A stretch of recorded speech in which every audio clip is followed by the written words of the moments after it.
నమస్తే welcome to prime debate. Penamaluru నియోజకవర్గంలో మాజీ సీఎం జగన్ కాన్వాయ్ అడ్డు అదుపు లేకుండా సాగిందంటున్నారు.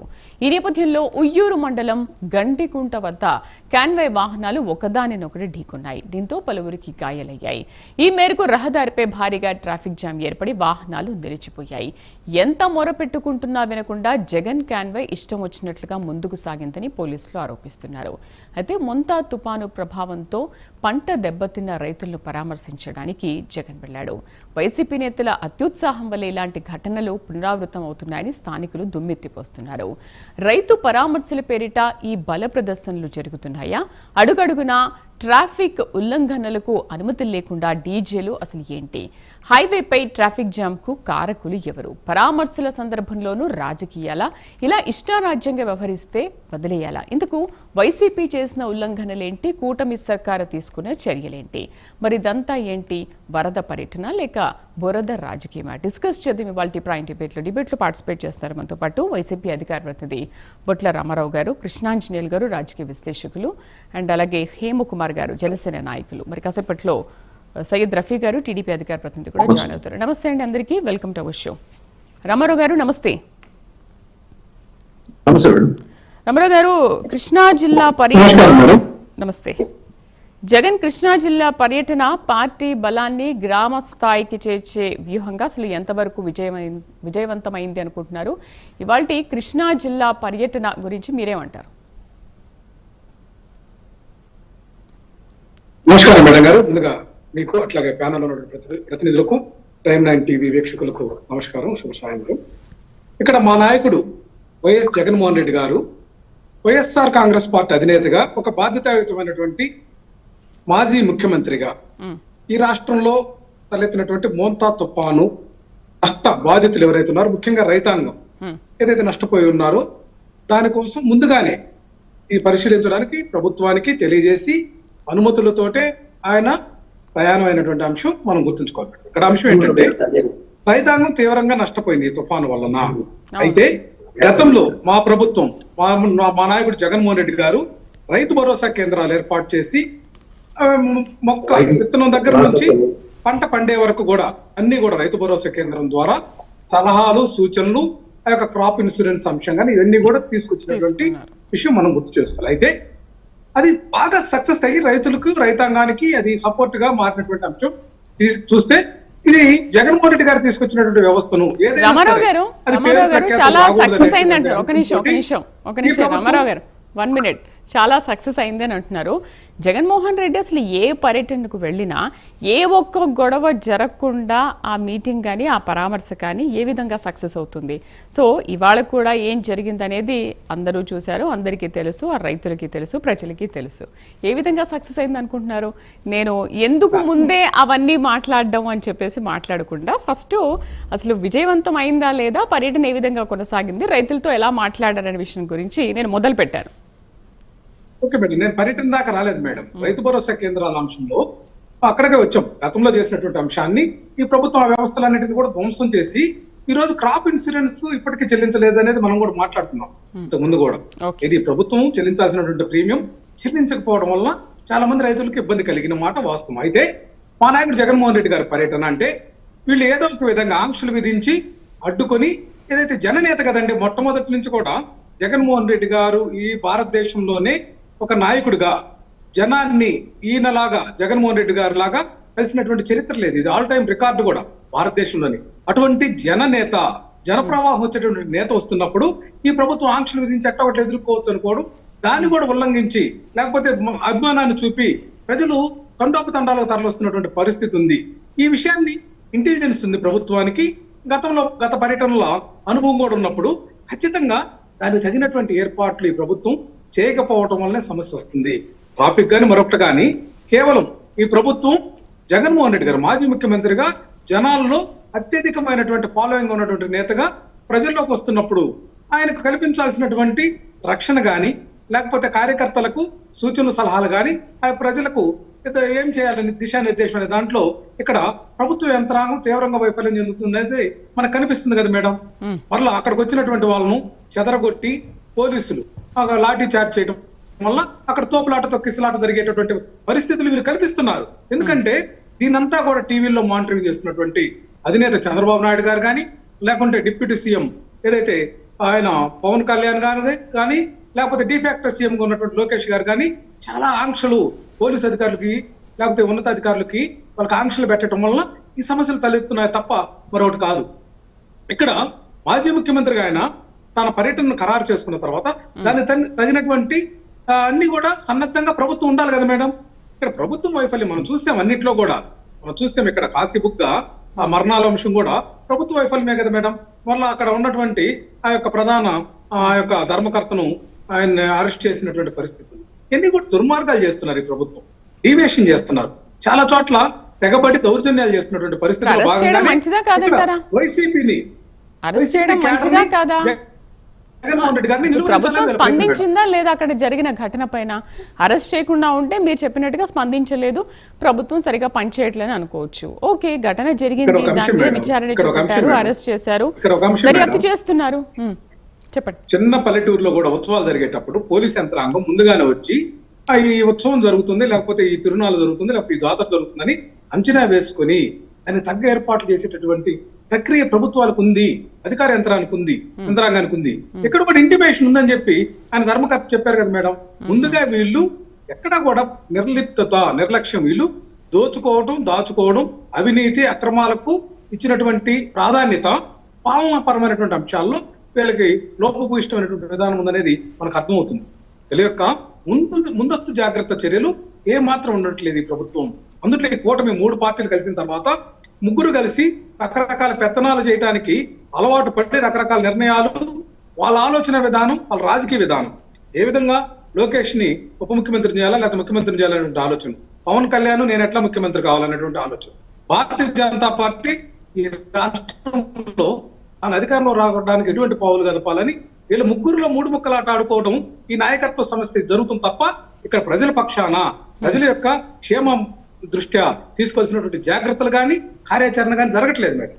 ప్రణాళిక అయితే అసలు లేదు. ఈ రాష్ట్ర భవిష్యత్తు కోసం కనీస ప్రణాళిక, అవగాహన లేని ప్రభుత్వం, ఇది అటర్ ఫెయిల్యూర్ అయినటువంటి ప్రభుత్వంగా మనం పేర్కొనవచ్చు మేడం. రైట్, మనతో పాటు రఫీ గారు జాయిన్ అయ్యారు. నమస్తే రఫీ గారు. నమస్తే అండి. రఫీ గారు, వైసీపీ ప్రభుత్వ హయాంలో రైతులకు మేమందరం కూడా అండగా నిలబడ్డాము, అందరికీ భరోసా ఇచ్చాం. కానీ ఇప్పుడున్న ప్రభుత్వంలో ఏ రైతు కూడా సంతోషంగా లేడు. అసలు మీరు ఎందుకు రైతుల్ని ఇంత నిలువునా మోసం చేస్తున్నారు అనేది వైసీపీ ప్రశ్న. జగన్మోహన్ కూడా అదే మాట్లాడారు. నమస్కారం మేడం, మీకు అలాగే ప్యానెల్లో ఉన్నటువంటి మిత్రులకి అందరికి కూడా నమస్కారం.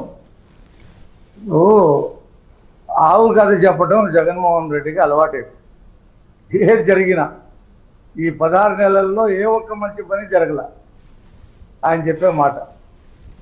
నెల రోజుల్లోనే ఈ ప్రభుత్వాన్ని రద్దు చేయాలని ఢిల్లీలో ధర్నా చేసిన పెద్ద మనిషి గురించి మనం ఏం చెప్తాం మేడం, చెప్పండి. ఆయన రైతుల్ని పరామర్శించడానికి వచ్చాడో బల ప్రదర్శన చేయడానికి వచ్చాడో అర్థం కాల. ఇప్పుడు రైతులు ఎక్కడుంటారు? గ్రామాల్లో ఉంటారు. గ్రామాల్లో ఉండి డీజిల్ తీసుకెళ్ళటం ఏంటండి? డీజిల్లో పాటలు వేయటం ఏంటండి? కటౌట్లు తీసుకెళ్ళటం ఏంటండి? అసలు ఏమైనా అర్థం ఉందా?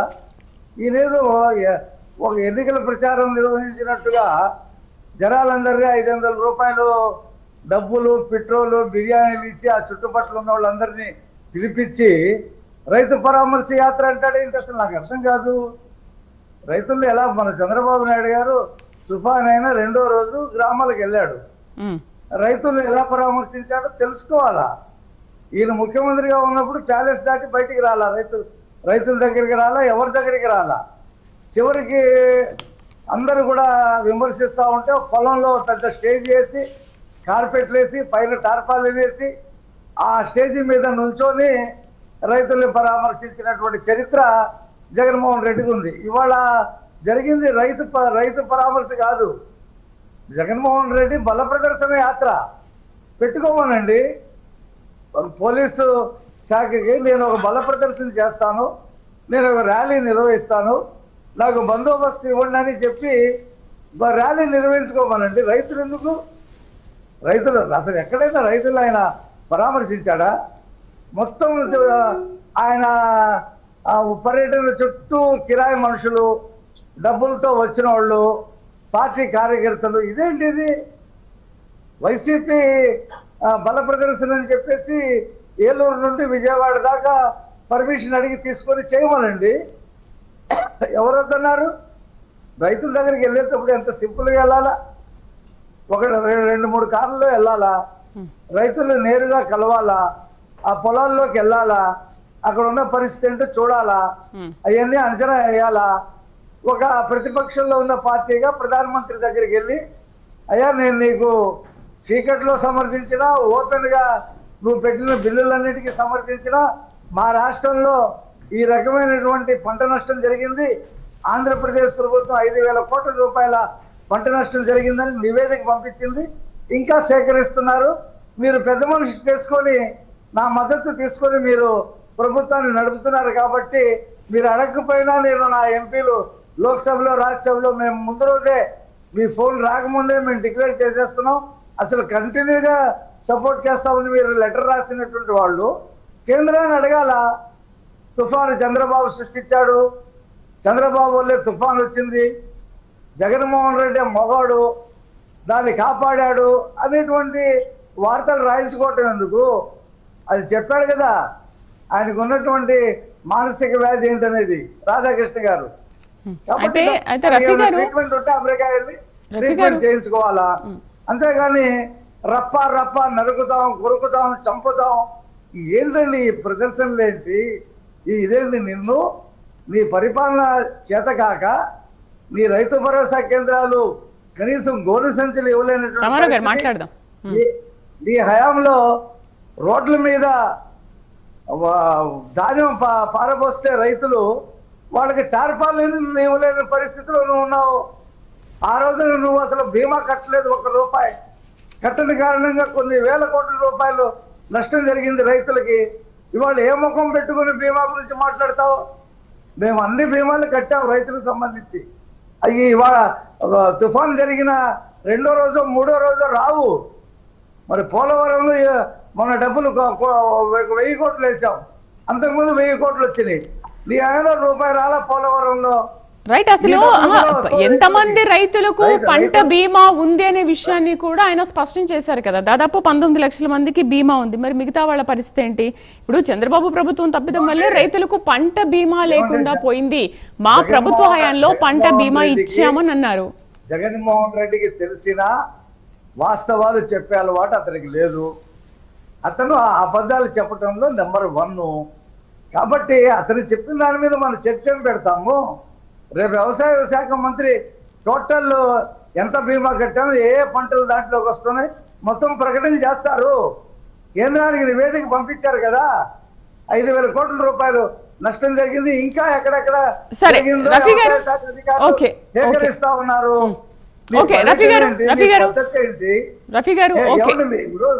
ఇవాళ తుఫాన్ రావటం ఇవాళ కొత్త, 16 తుఫాన్లు వచ్చింది చంద్రబాబు నాయుడు గారి హయాంలో అని చెప్పాడు. అదే మాట్లాడారు. 18 నెలల కాలంలో 16 విపత్తులు వచ్చాయి. బెంగళూరు ప్యాలెస్ లో కూర్చొని లెక్క పెట్టుకున్నట్టున్నాడు 16 తుఫాన్లు వచ్చినట్టు. నేను ఛాలెంజ్ చేసి చెప్తున్నా జగన్మోహన్ రెడ్డికి, ఆ 16 తుఫాన్లు ఏ డేట్ లో వచ్చినాయి, ఒక్కొక్క తుఫాన్కి ఒక్కొక్క పేరు ఉంటుంది. ఆ ఏ పేర్లు చెప్పు నీకు దమ్ము ధైర్యం ఉంటే, లేకపోతే నువ్వు పెద్ద ప్రదర్శన పెట్టుకో. ఏలూరు నుంచి విజయవాడ దాకా పెద్ద ప్రదర్శన పెట్టుకొని నీ దగ్గర ఉన్నటువంటి లక్షల కోట్ల రూపాయల్లో కొంత ఖర్చు పెట్టి అందరినీ తిప్పించుకొని పోలీస్ బందోబస్తు పెట్టుకుని ఇదిగో నా బలం అని చెప్పి చూపించు. రైతుల దగ్గరికి ఇలాగా వెళ్ళే పద్ధతి సింపుల్ గా వెళ్ళాలా, ఎక్కువ మంది రైతులు కలవాలా, పొలాల్లోకి వెళ్ళాలా, పంట చూడాలా, ఎంత మీరు పెట్టుబడి పెట్టారు, మీకు ఎంత నష్టం జరిగింది, వివరాలు సేకరించాలా. ఈ రప్పా గొడవ ఏంటండి? ఇదేం రైతుల పరామర్శ? ఎక్కడైనా భారతదేశంలో అనేక రాష్ట్రాల్లో వరదలు వస్తున్నాయి, తుఫాన్లు వస్తున్నాయి, రైతులు నష్టపోతా ఉన్నారు. అక్కడ కూడా ముఖ్యమంత్రులు ఉన్నారు, కేంద్ర మంత్రులు ఉన్నారు. వాళ్ళు ఎలా పరిశీలిస్తున్నారు, ఎలా పలకరిస్తున్నారు చూసి నేర్చుకోవాలా. ఏది చేతకాక తాడేపల్లి ప్యాలెస్ లో కూర్చొని డబ్బులు లెక్క పెట్టుకోవడానికి అలవాటు పడి 11 సీట్లకు పరిమితం అయ్యి నేనేదో మగాడువే, నేను ఎవరు కాదన్నారు? మగైనా ఆడదైనా ఒకటే, జెండర్ ఒకటే.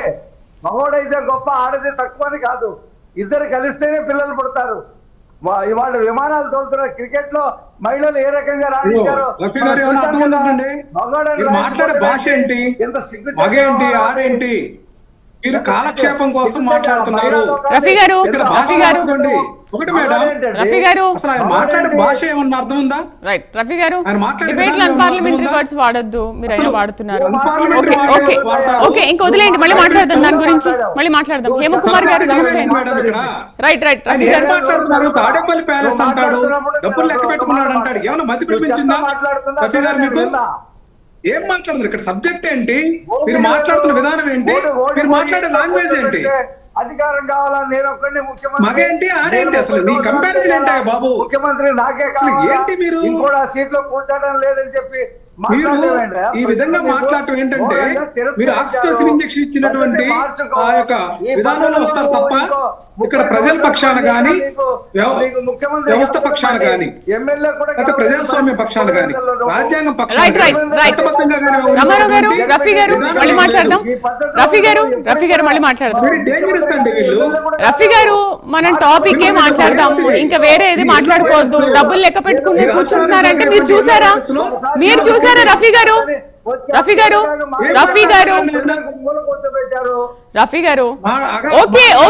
ఓకే ప్రజలు ఏం చేశారు, ఏం జరిగింది అనేది మన అందరికీ తెలుసు, మనం చూస్తున్నాం. మళ్ళీ మీరు చెప్పనక్కర్లేదు. రైట్, మళ్ళీ మాట్లాడదాం. హేమకుమార్ గారు నమస్తే అండి.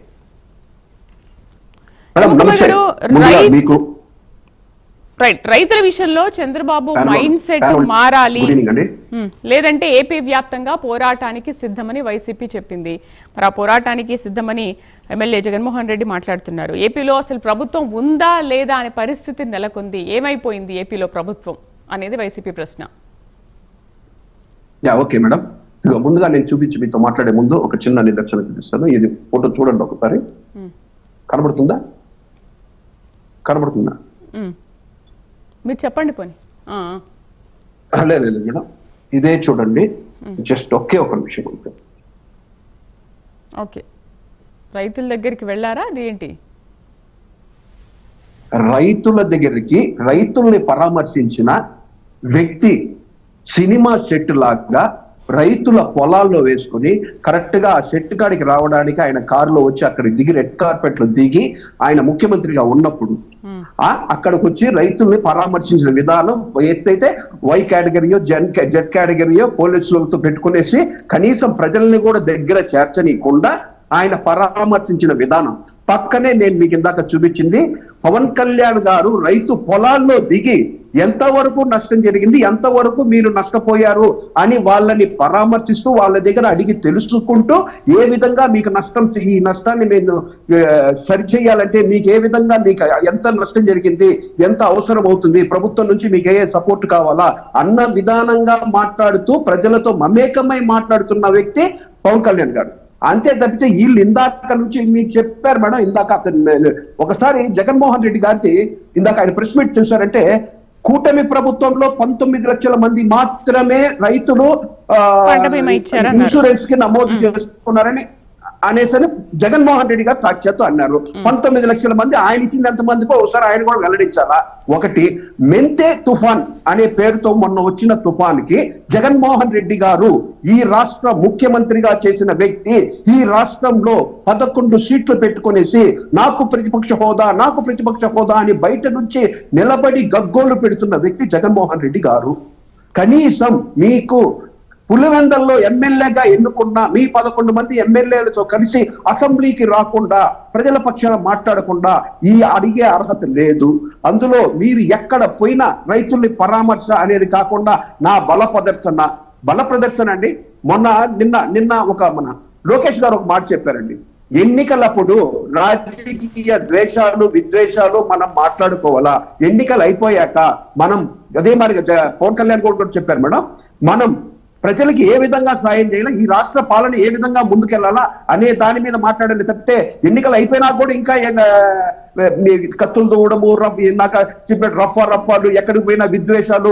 మొన్న బంగారుపాలెంకి వచ్చినప్పుడు 2 ట్రాక్టర్ల మామిడికాయలు జొల్లి చేసి దాని మీద ట్రాక్టర్లు దుక్కి చేయడాలు, అదే నెల్లూరులో పర్యటిస్తే నెల్లూరు పర్యటన గోలగా ఉంటే అక్కడ జనాలు రాకుండా ఉంటే బంగారుపాలెంలో ఏదైతే ఇది ఉందో కాపీ టు పేస్ట్ చేసి దాన్ని మళ్ళా అక్కడ అంటించి ఇంత జనం వచ్చారనేసి అని అక్కడ చూపించిన దీంట్లో నెల్లూరు ట్రిప్ లో జరిగిన ఆయన ఏదైతే పరామర్శించడానికి వచ్చినప్పుడు ఆడ బంగారుపాలెం అనేసి క్లిప్పింగ్ కనపడ్డము ఇవంతా వీళ్ళు బోటకము నాటకం అండి.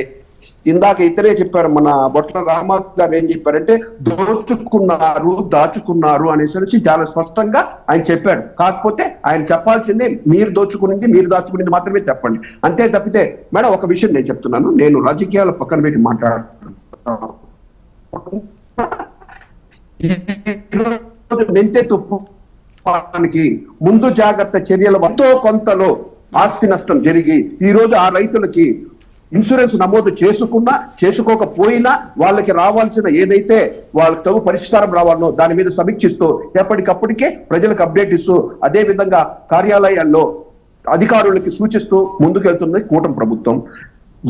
మెంతే తుఫాన్ వచ్చేటప్పుడు ఎప్పుడెప్పుడు పరిస్థితుల్లో ఫలానా చోట ఇలా జరుగుతుందని సెన్సని ప్రతి ఒక్క కూటమి నాయకులు, అది ఎవరైనా కావచ్చు, టీడీపీ కావచ్చు, జనసేన కావచ్చు, బీజేపీ కావచ్చు, ప్రతి ఒక్క నాయకులు వాళ్ళని అప్రమత్తం చేసి ఎక్కడెక్కడ ప్రజలకు ఏ విధంగా సహాయపడ్డారు, ప్రజల ఆకలితో అలమటించకుండా వాళ్ళు ఆ వర్ష దెబ్బకి సముద్రం పోటెత్తుతుందనే సరే ఆ దెబ్బకి మీ ఇల్లు కూలిపోయే అవకాశం ఏదైనా ఉంటే కూడా అని సరే ముందు జాగ్రత్త చర్యలుగా వాళ్ళకి కుటీరాల్లో ఒక స్కూళ్లలో ఒక విడిది రెడీ చేసి ముందు జాగ్రత్తగా అప్రమత్తం చేశామా లేదా?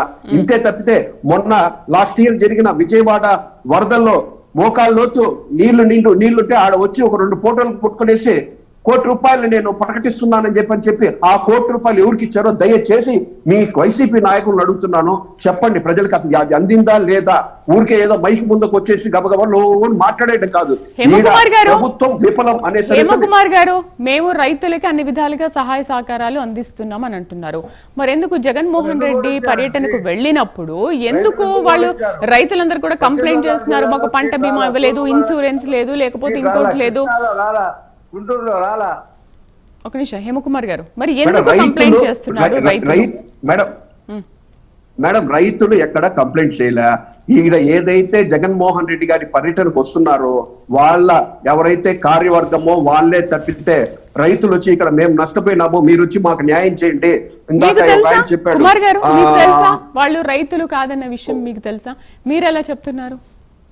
ఖచ్చితంగా మేడం, మీరు ఎలా మాట్లాడుతున్నారు? అంటే వాళ్ళు రైతులు కాదు, వైసీపీ పెట్టుకున్న మనుషులని మీకు ఎలా తెలుసు? మీరు ఎలా చెప్తారు? ఖచ్చితంగా మేడం, ఖచ్చితంగా మొన్న జగన్మోహన్ రెడ్డి గారి టైర్ కింద చనిపోయి సామాన్య వ్యక్తిని పరామర్శించడానికి వచ్చినప్పుడు ఆ వ్యక్తి ఎవరనేది తర్వాత తెలిసిందా? వైసీపీ కార్యకర్తలు తెలిసిందా లేదా? దాని నిదర్శనం కనబడిందా లేదా మీకు? ప్రతి పర్యటనలో కూడా ఇలాగే పెట్టుకుంటారా? వైసీపీ నేతలందరూ పర్యటనలో ఇలాగే వాళ్ళని పెట్టుకుని వాళ్ళ చేత మాట్లాడిస్తారంటారా? ఖచ్చితంగా మేడం. ఇప్పుడు మేడం ఉండండి సార్, ఉండండి. ఇప్పుడు కారు మీద ఎక్కి రప్ప అనేసి నరికేద్దాం కోదేద్దామని అని సామాన్య ప్రజలు వాళ్ళకి ఏమన్నా అన్నారా మాట? పోనీ అనగలుగుతారా? పోనీ జగన్మోహన్ రెడ్డి గారి దగ్గరికి వెళ్ళగలుగుతారా? పోనీ ఎవరన్నా సామాన్య ప్రజలు వెళ్ళిస్తారా? ముందుగానే టెస్ట్ చేసి వాళ్ళని పరీక్షించి ఆయన దగ్గరికి పోయి ఏదో వినతి పత్రం ఇలాంటివి ఇచ్చే డ్రామాలు ఈ రోజు కొత్త కాదు మేడం. వైసీపీ నాయకులు చేసే డ్రామాలు ఈ రోజు కొత్తగా మనం చూడట్లేదు. కోడికత్తి డ్రామా కాదా? అవునా కాదా కోడికత్తి డ్రామా? అదే విధంగా వెల్లంపల్లి శ్రీనివాసులకి ఈ కంటికి రాయి తగిలితే ఈ కంటికి ప్లాస్టర్ వేసుకున్నది, ఒకరోజు ఈ కంటికి ప్లాస్టర్, ఒకరోజు ఈ కంటికి ప్లాస్టర్. ఇది డ్రామాలా కాదా? ఇవన్నీ తెలిసింది మేడం, ఇవన్నీ మనం కొత్తగా మాట్లాడుకోవచ్చులే. నేను ప్రతిసారి చెప్పేది ఒకటి, పాలన ఎలా చేస్తాం అన్నదాని మీద మాత్రం మాట్లాడండి, అన్నదాని మీద మాత్రం ఆలోచించండి తప్పితే. ఇంకొక ఆయన ఇందాక చెప్పాడు, ప్రజల్లో ఒక తండ్రి వచ్చి తన ఇంటి పెద్ద కొడుకు అనేసి అని చెప్పుకుంటున్నారంట. ఆ పాట ఒకటి పెట్టారు, మా ఇంటికి జగన్ పెద్ద కొడుకు. ఒక తల్లి వచ్చి మా ఇంటికి చిన్న కొడుకు అనేసి. చిన్న కొడుకు పెద్ద కొడుకు అయితే రైట్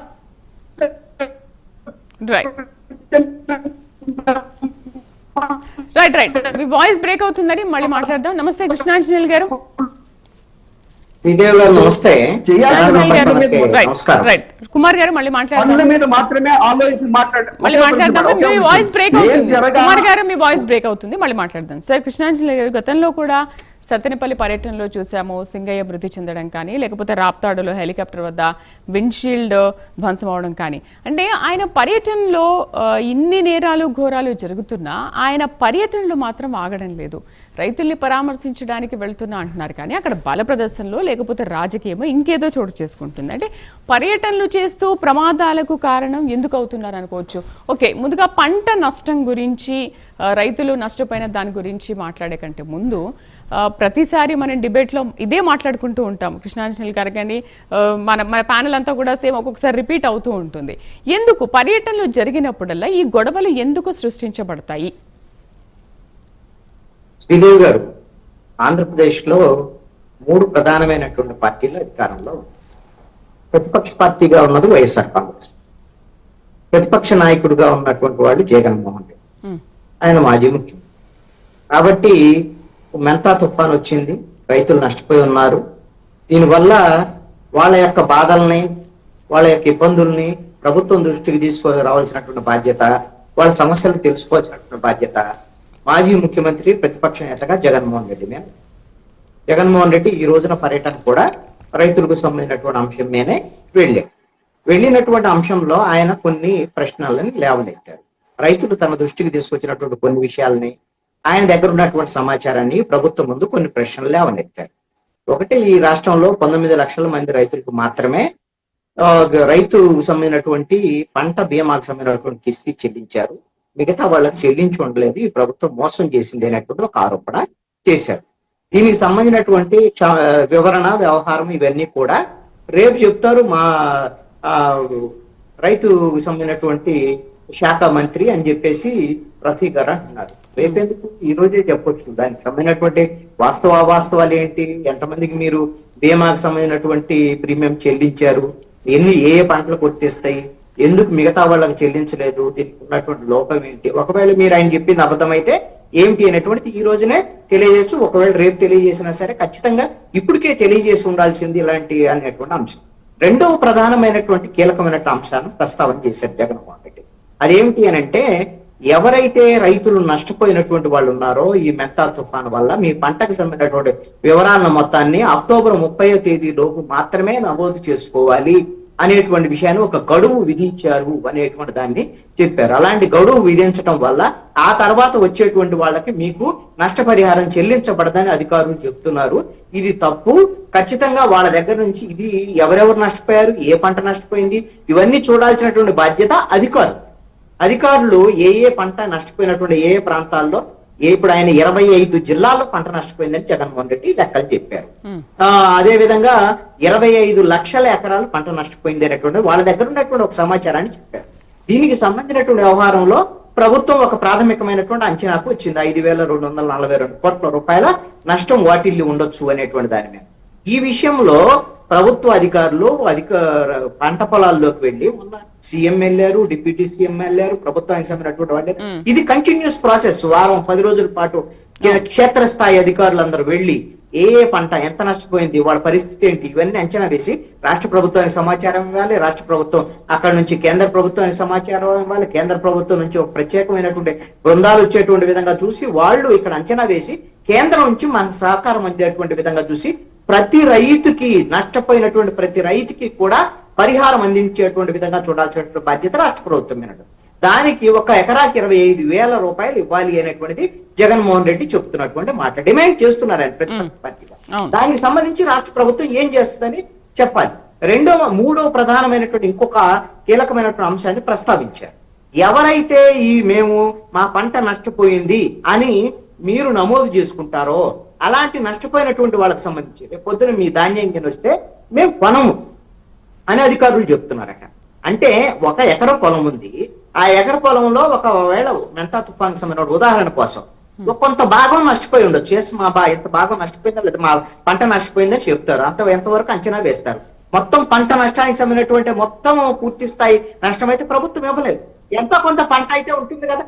ఆ పంటకు సంబంధించినటువంటి విషయంలో రేపు మేము అసలు మీ పంటే కొనము అంటే, కృష్ణాంజనేయులు నువ్వు ఆ రోజున నీ పంట నష్టపోయిందని నమోదు చేసుకున్నావు, నీకు ఒక 5,000 ఇచ్చాం, ఇక నీకు ఇప్పుడు బియ్యమే, నీకు ధాన్యం ఎలా వచ్చింది, నువ్వు కొనడానికి కొనము అనేటువంటిది అంటే ఇది అధికారుల యొక్క తీర్థం. ఇలాంటి కొన్ని కీలకమైనటువంటి అంశాల ప్రస్తావన చేశారు జగన్మోహన్ రెడ్డి.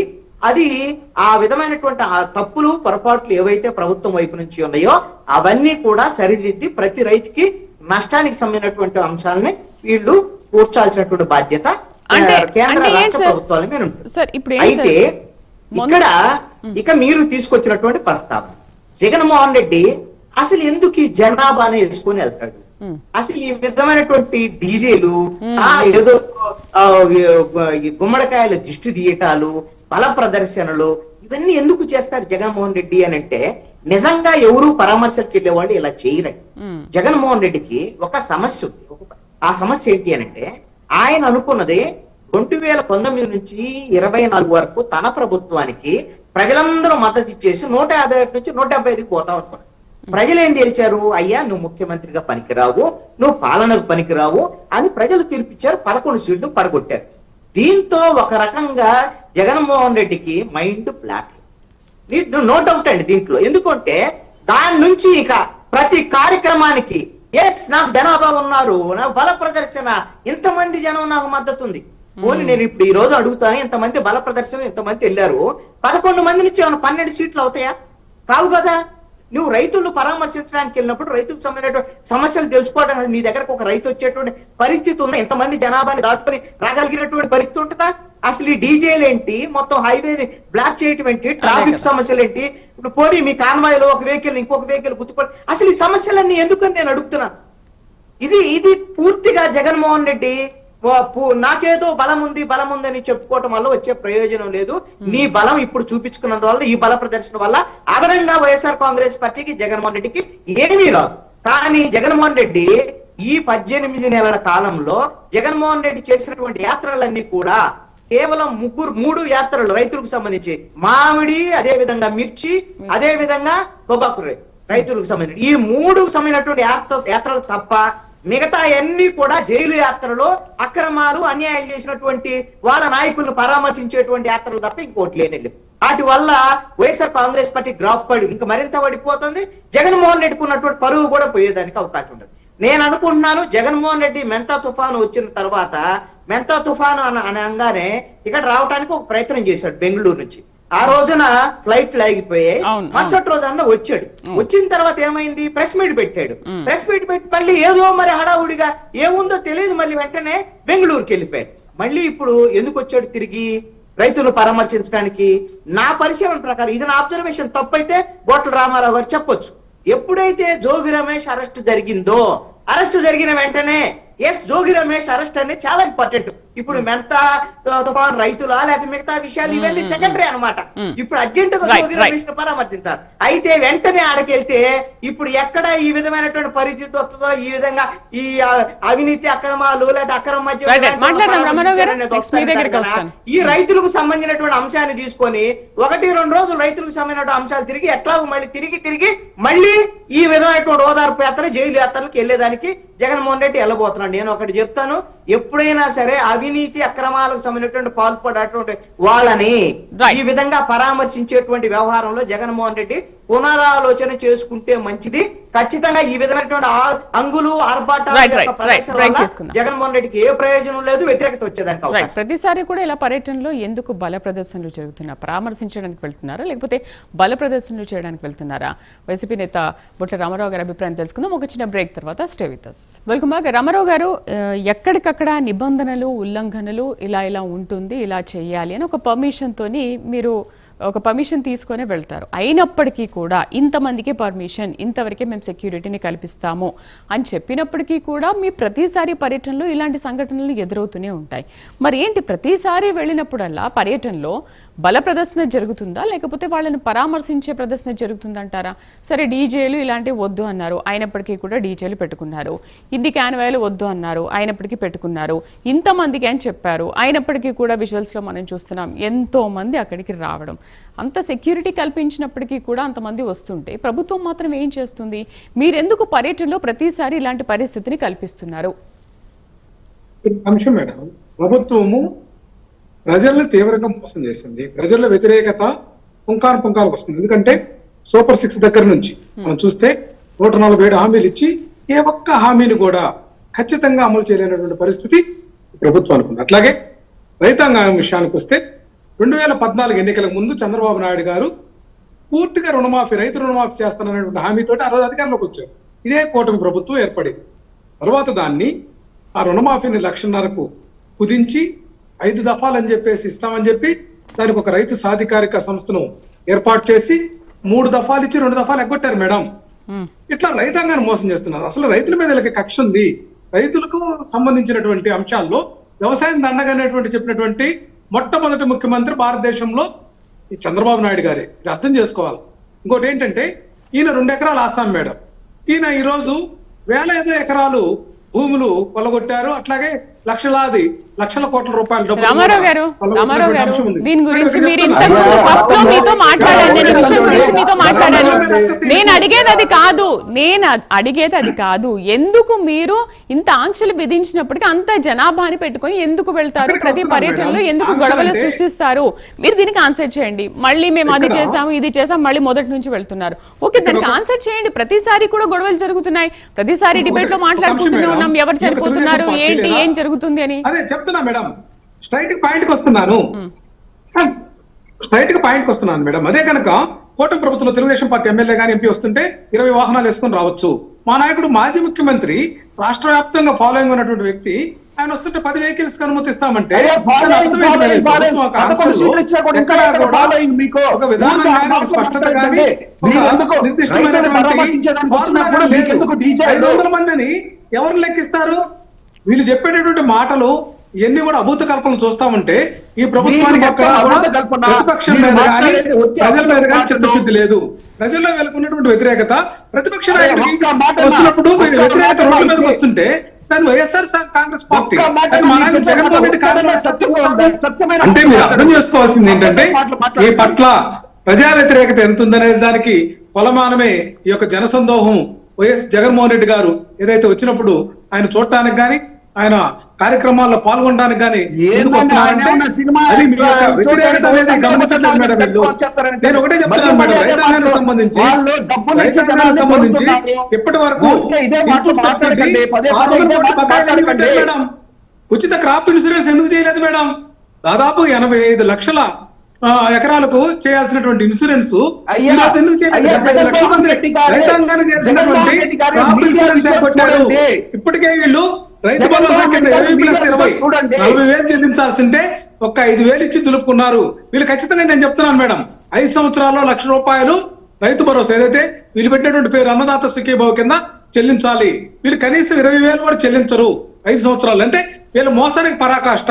ప్రజలకు రైతాంగానికి ఇది అర్థమైంది కాబట్టి వీళ్ళు నిరసన తెలియజేయడానికి వస్తున్నటువంటి పరిస్థితిని వీళ్ళు అర్థం చేసుకోవటం లేదు.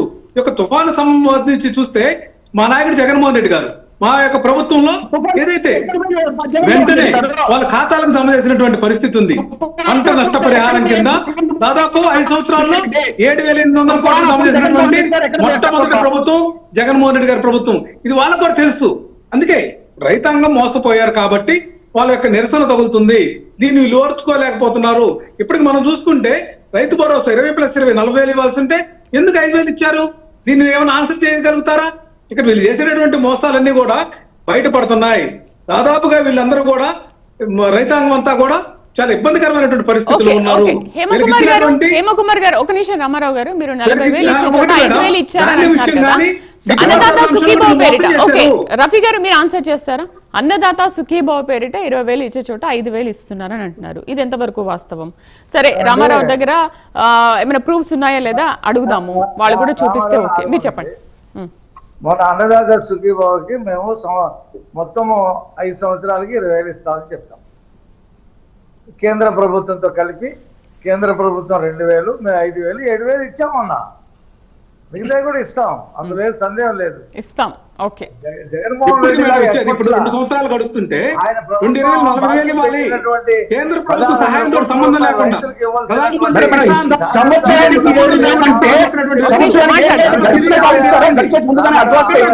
అన్నదాత సుఖీభావమేనా ఒక క్లారిఫికేషన్ ఇస్తాను శ్రీదేవి గారు. అబద్ధాలు చెప్తున్నారు. చెల్లించాల్సిన దాని గురించి మేము అడుగుతుంటే ఇది మొహం చాటేసినటువంటి పరిస్థితి. రవి గారు క్లారిటీ ఇవ్వండి. 2 సంవత్సరాలకండి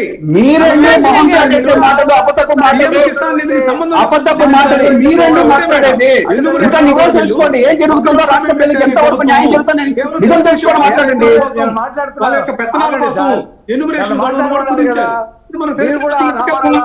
మాట్లాడతారేంటి? లోపభూయిష్టమైనటువంటి విధానం. అదే ఆగలే, నువ్వు మాట్లాడలేకపోతే నువ్వే మాట్లాడు. రైట్ రామారావు గారు చెప్పండి. ఇక్కడ ఒక అంశం మేడం, వీళ్ళు ఎన్యూమరేషన్ ఏదైతే రైతాంగానికి సంబంధించినటువంటి తుఫాను నష్టాన్ని అంచనా వేయడానికి ఒక్క రోజు కేటాయించడంలో చూస్తే మేడం ఆ తుఫాన్ అంశంలో కూడా right right right okay okay మీరు పంట నష్టం గురించి మాట్లాడుతున్నారు కదా హేమకుమార్ గారు, మాట్లాడదాం. ప్లాన్ చేశారు కదా రామారావు గారు మాట్లాడే అర్హత ఉందా అసలు జగన్మోహన్ రెడ్డికి? రామారావు గారు డిబేట్ మొత్తం మిమ్మల్ని కూర్చోబెట్టినా మీరు అన్ని సమస్యలే చెప్తుంటారు. ఓకే డిబేట్ 1 అవర్ ఉంది కాబట్టి మనం మీ సమస్యలకి పరిష్కారం తెలుసుకోవాలి కదా. హేమకుమార్ గారు పంట నష్టాన్ని ఎందుకు ఇంతవరకు అంచనా వేయలేదు? గతేడాది కూడా పంట నష్టపోయిన దానికి కూడా నష్టపరిహారం ఇప్పటి వరకు ఇవ్వలేదని మాట్లాడుతున్నారు. మరి ఇప్పటి వరకు జరిగిన పంట నష్టాన్ని ఎంతవరకు అంచనా వేశారు? మొంతా తుఫాన్ ఎఫెక్ట్ తర్వాత మేడం ఇదన్నీ మాట్లాడండి కుమార్ గారు. మాట్లాడండి సార్. రఫీ గారు ఒక నిమిషం పంట నష్టం గురించి మనం మాట్లాడదాం. కుమార్ గారు చెప్పండి. నన్ను మాట్లాడమన్నారు. ఎవరి పేరు చెప్తున్నారు అడగండి. కుమార్ గారు, హేమకుమార్ గారు పంట నష్టం గురించి మీరు మాట్లాడండి. నేను మాట్లాడేది అవ్వలేదు కదా మేడం, నేను మాట్లాడుతుంటే ఆయన అడ్డం పెడుతుంటే ఊరికే అడ్డం పడుతుంటే మేడం ఏం రఫీ గారు మనము అన్నదాత సుఖీభావ కింద ఎంత ఇచ్చారు, ఏంటి కేంద్రం ఎంత ఇస్తుంది, మీరు ఎంత ఇస్తున్నారు అనే విషయానికి క్లారిటీ ఇచ్చారు రామారావు గారికి. ఓకే పంట నష్టం గురించి మనం మాట్లాడదాం. ఇంతవరకు మీ ప్రభుత్వం ఎంతవరకు అంచనా వేసింది, పంట నష్టం ఎంత జరిగింది అనే దానిపైన మనం మాట్లాడదాం. 1600 కోట్ల రూపాయలు మా ప్రభుత్వం వచ్చిన తర్వాత చెల్లించింది రైతులకి. కావాలంటే లెక్కలు చెప్తాను, రమ్మనండి. ఏ జిల్లాలో ఎంత ఇచ్చామనేది. రైతుకి సంబంధించినటువంటి ప్రభుత్వం కూటమి ప్రభుత్వం. ఇవాళ ప్రతి రైతుకి డిప్రికేషన్ కానీ అంటే అతను అంటాడు జగన్మోహన్ రెడ్డి ధరల స్థిరీకరణ నిధి కింద 3000 కోట్ల రూపాయలు కేటాయించాడు. ఎప్పుడైనా ఏ ధరైనా కంట్రోల్ చేశాడా? ఆ 3000 కోట్ల రూపాయలు ఎక్కడ ఖర్చు పెట్టాడో చెప్పాడా?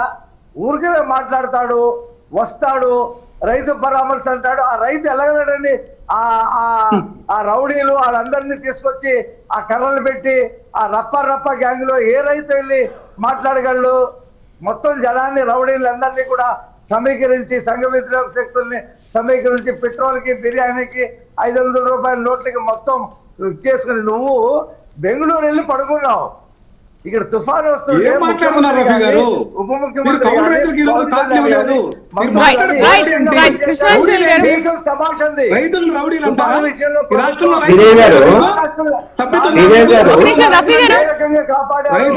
అభిప్రాయం విన్నా ఒక్కసారి రామారావు గారు, రఫీ గారు ప్లీజ్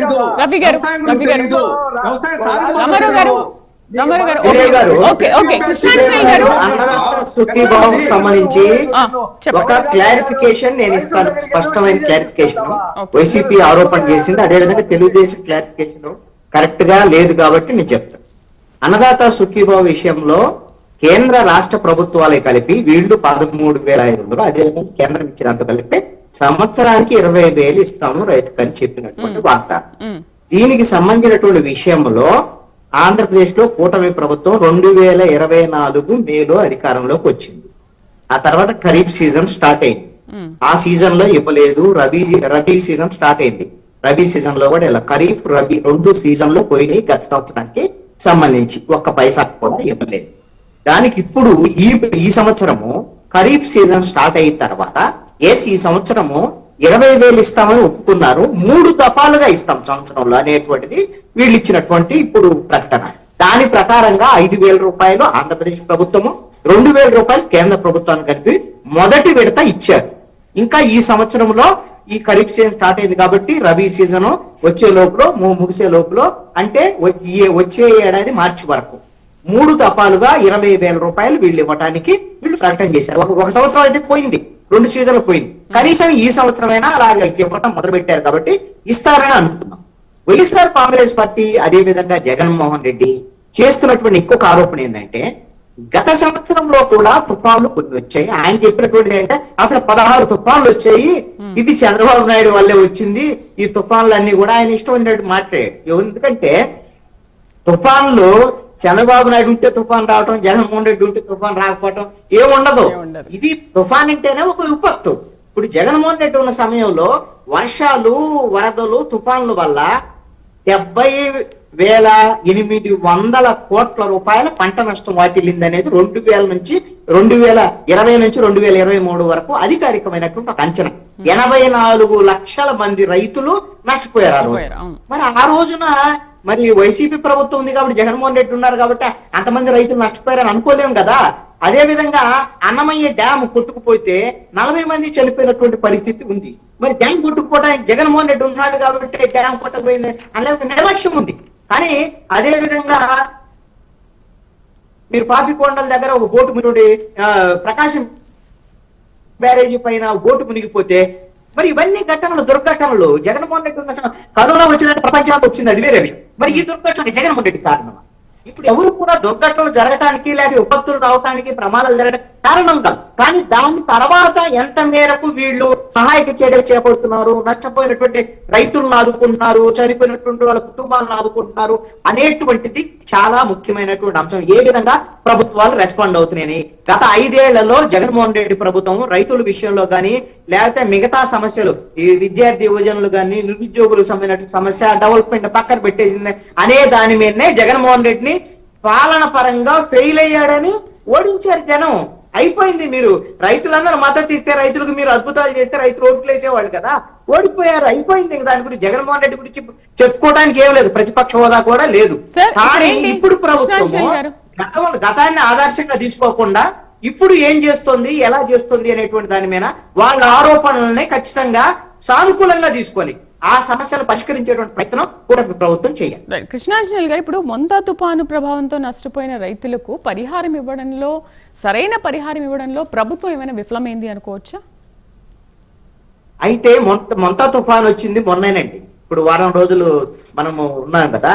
ఇంత తక్కువ సమయంలో పరిహారం ఇవ్వడం సాధ్యం కాదండి. అందుకనే ఈ పరిహారానికి సంబంధించినటువంటి వ్యవహారంలో శాస్త్రీయంగా ప్రతి గ్రామంలో ఎక్కడెక్కడ ఏ పంట నష్టపోయింది, మిర్చి పంట ఎక్కడ నష్టపోయింది, పత్తి రైతులు ఎంతమంది నష్టపోయారు, అదే విధంగా వరి రైతులు ఎంతమంది నష్టపోయారు, ఎన్ని ఎకరాలు అనేటువంటిది ఒక శాస్త్రీయంగా అంచనా వేసిన తర్వాత ఆ నష్టం అంచనా ప్రభుత్వానికి, రాష్ట్ర ప్రభుత్వానికి ఇస్తే ఎవరు ఎంఆర్ఓలు, రెవెన్యూ అధికారులు, అదే విధంగా జిల్లా అధికారులు, వ్యవసాయ శాఖ అధికారులన్నీ రాష్ట్ర ప్రభుత్వానికి నివేదిస్తారు.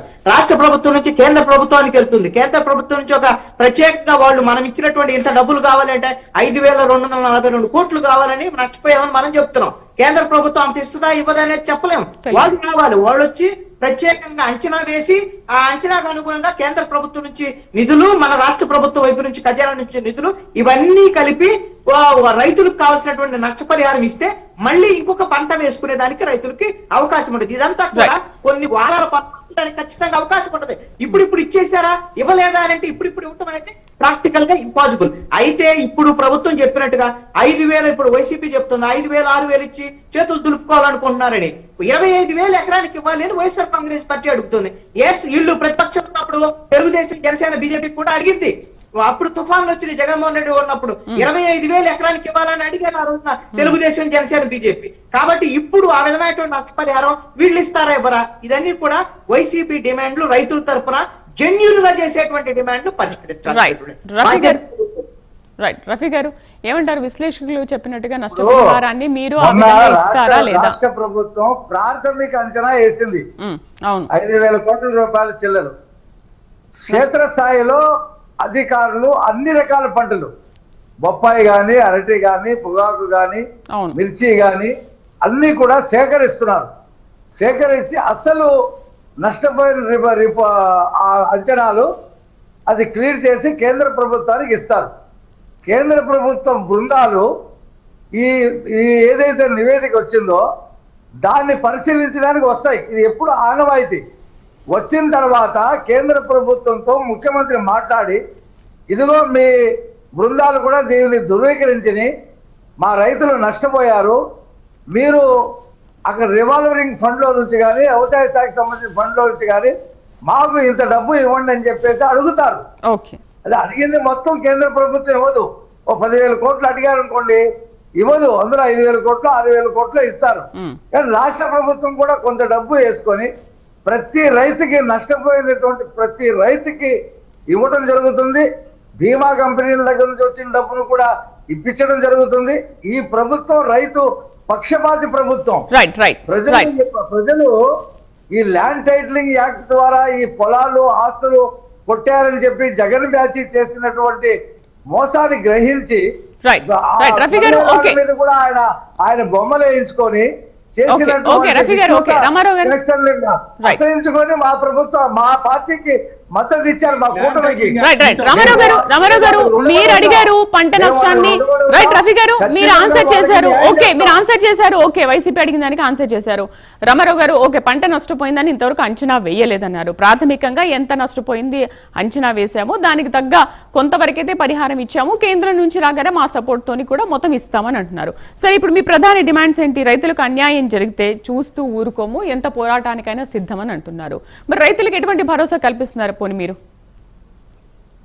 ఇక్కడ ఒక అంశం మేడం, మా ప్రభుత్వంలో మా నాయకుడు జగన్మోహన్ రెడ్డి గారు ఆర్బికేఎల్ ద్వారా ఈ క్రాప్ నమోదు ఏదైతే రైతు పంట వేసేటటువంటి ముందు ఆ యొక్క రైతును ఆ పంట అచ్చులో నిలబెట్టి ఈ క్రాప్ నమోదు చేసి ఒక ఐడి నెంబర్ ఇచ్చి తర్వాత నష్టపరిహారం ఇచ్చేటప్పుడు కూడా ఈ యొక్క క్రాప్ ఇన్సూరెన్స్ చేసి ఒక ట్రాన్స్పరెంట్ మెథడ్ మేము ఇచ్చాం. మేము వైసీపీ అని, బీజేపీ అని, జనసేన అని, రైతుల్ని తెలుగుదేశం డివైడ్ చేయాల. ఇక్కడ ఈ ప్రభుత్వము వీటన్నిటికీ తిరోధాకాలు ఇచ్చి ఆ వ్యవస్థను కూడా ధ్వంసం చేసి ఈ రోజు ఏం చేస్తున్నారంటే కేవలం తెలుగుదేశం పార్టీ వారి రికమెండేషన్స్ ను పరిగణలో తీసుకొని చేస్తున్నటువంటి విధానం లోపభూయిష్టమైనటువంటి విధానం అని మేము ఆరోపిస్తున్నాం. ఖచ్చితంగా గ్రౌండ్ లో జరుగుతుంది. ఇదే గతంలో కూడా ఇదే జరిగింది. అసలు ఈయన రఫీ గారు చెప్పేటటువంటి ఈ యొక్క ల్యాండ్ టైటిలింగ్ యాక్ట్ ఎవరిదండి? కూటమి ప్రభుత్వం ఉన్నారు కదా, భారతీయ జనతా పార్టీ కేంద్రంలో ఉన్నటువంటి నీతి ఆయోగ్ ద్వారా తీసుకొచ్చినటువంటి చట్టాన్ని మేము ఈ రాష్ట్ర ప్రభుత్వం అడాప్ట్ చేసుకుంటే 2 నాలుకల ధోరణి. ఈ రోజు ల్యాండ్ టైటిలింగ్ యాక్ట్ మీరు అమలు చేయట్లేదా? రీసర్వే సిస్టమ్ ని మీరు కొనసాగించట్లేదా? వీళ్ళు మా యొక్క ప్రభుత్వం మీద మాటలు పేలి అబాస్ పాలయ్య తప్పితే వీళ్ళకి మరొకటి లేదండి. ఖచ్చితంగా వైఎస్ఆర్ కాంగ్రెస్ పార్టీ ప్రభుత్వం మా నాయకుడు జగన్మోహన్ రెడ్డి తీసుకున్నటువంటి విధానాల వల్లనే భవిష్యత్తులో రైతాంగానికి గాని ఈ రాష్ట్ర ప్రజల యొక్క భవిష్యత్తును గాని మంచిగా తీసుకుపోయేటటువంటి పరిపాలన అందిస్తుంది తప్ప వీళ్ళ మాదిరిగా వైఖరి మా నాయకుడు. కుమార్ గారు పంట నష్టపోయిన రైతులకు ఎటువంటి భరోసా కల్పిస్తున్నారు? ఇన్సూరెన్స్ కానీ పంట బీమా విషయంలో రైతులకు ఎటువంటి భరోసా ఇస్తున్నారు? కుమార్ గారు మేడం, ఇది ఏదైతే ఉందో నష్టం అంచనా వేయడం జరిగింది. కేంద్ర ప్రభుత్వం నుంచి కూడా కొంత మొత్తం వచ్చింది. ఆర్థిక సమయం ఇమ్మీడియట్ గా ప్రజలకి, మీరు రైతులకి భరోసా ఉండడానికి దానికి తగ్గట్టుగా 1000 కోట్లు అప్పటికప్పటికే పంపించారు. ప్రధానమంత్రి గారు ముఖ్యమంత్రి గారితో మాట్లాడి చర్చించి ఎంతవరకు తక్షణ సాయంగా 1000 కోట్లు పంపించారు. ఇప్పుడు ఏదైతే బొట్ట రామారావు గారు చెప్తున్నారో, ఈయన మా ప్రభుత్వం ఇట్లా చేసింది, మా ప్రభుత్వం ఇది చేసింది, మా ప్రభుత్వం అది చేసింది అని చెప్పడంలో ఎంతవరకు ఇది ఉంది? నిజంగా మీరు అన్ని చేస్తుంటే ఈ ప్రభుత్వం, ఈ రాష్ట్ర ప్రజలు మీ ప్రభుత్వం నుంచి దింపేసి 11 సీట్లతో ఎందుకు పరిమితం చేశారు? ఒక్కసారి ఆలోచించండి. నేను ఒకటే మాట్లాడతాను, ఇక్కడ మనం మాట్లాడాల్సిన విషయం ఏంటంటే ఈ రోజు మెంత తుఫాన్ వచ్చింది, దానికి నష్టపరిహారం ఏ విధంగా మీరు అడగండి, ప్రభుత్వాన్ని అడగండి. మీరు ఇచ్చే ఏదైతే 20,000 ఉందో 20,000 కాదు 25,000 మీరు ఖచ్చితంగా చెల్లించండి, లేదా 30,000 50,000 కూడా డిమాండ్ చేయండి. రైతుల పక్కన నిలబడండి, అంతేగాని ప్రతిపక్షంలో ఉన్నప్పుడు వాళ్ళు అదే డిమాండ్ చేస్తున్నారు. వాళ్ళు ప్రభుత్వంలో ఉన్నప్పుడు మీరందరూ కూడా ఏ విధంగా డిమాండ్ చేస్తారు? మీరు ప్రభుత్వంలో ఉంటే వాళ్ళు డిమాండ్ చేస్తున్నారు, ఇలా ఇవ్వండి, ఇలా ఆదుకోండి అని చెప్తున్నారు. మేడం మీరు ఇప్పటి వరకు జగన్మోహన్ రెడ్డి గారు ఇది కూడా చూడండి. నేను ఇందాక చెప్పినట్టే 19 లక్షల మంది వీళ్ళు ఇన్సూరెన్స్ కోసం అప్లై చేసుకున్నారని జగన్మోహన్ రెడ్డి సాక్షాత్తు మీడియాలో మాట్లాడింది వాస్తవమా కాదా? మీరు చెప్పిన దీనికి ఊరికే మనం మాట్లాడే కదా మేడం. ఈ రోజు మీరు అడగకుండా మీరు ప్రజల పక్షాన్ని నిలబడి, రైతుల పక్షాన్ని నిలబడి కూటమి ప్రభుత్వం ఇలా చేస్తుందని చెప్పాలి. అది చెప్పట్లేదు. వీళ్ళు డీజేలు పెట్టుకునేసి వీళ్ళ సొంత మనుషులు. నేను చెప్పాను కదా ఇందాక, కృష్ణాంజలి గారు కూడా దానికి నిదర్శనం చెప్పారు. మీరు ఇంతలో మాత్రాన ఓని రాజధాని దానికో ఇది చేసేదాని వల్ల మీకున్న 11 సీట్లు ఇంకొక సీట్లు పెరిగి 12 సీట్లు అయ్యే అవకాశాలు అయితే లేవు కదా. ఈ రోజు నేను ఇందాక చెప్పినట్టు, లోకేష్ గారు చెప్పినట్టు కానీ, పవన్ కళ్యాణ్ గారు చెప్పినట్టు కానీ, రాష్ట్ర ప్రభుత్వం ఈ రోజు మెంతతో జరిగేటప్పుడు జగన్మోహన్ రెడ్డి గారు ఒక ముఖ్యమంత్రిగా పనిచేసిన వ్యక్తి ఇక్కడ. కానీ ఏమి బెంగళూరు నుంచి ఒక ఎంతతో పడుతుంది, ఒక 4 hours పడుతుంది, బై రోడ్ వచ్చేవచ్చు కదా. వెహికల్ మీకు విమానాలు అంత బాధ్యతగా ఉంటే, విమానాలు లేకపోతే మీరు రేణుగుంటకు రండి, రేణుగుంట వచ్చి రైతులు పరామర్శించండి.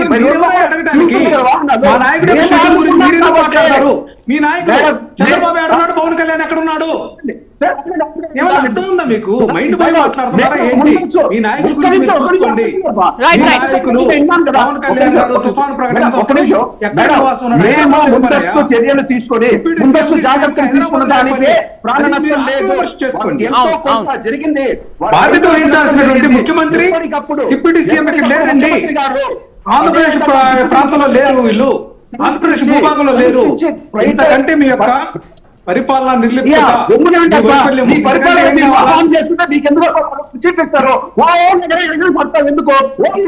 చెప్పినప్పుడు నేను సబ్జెక్ట్ చెప్తున్నా కదా, ఎక్కడ ఉన్నాడు? తుఫాను ప్రకటించిన తర్వాత ముఖ్యమంత్రి ఎందుకున్నాడని నేను అడుగుతున్నా.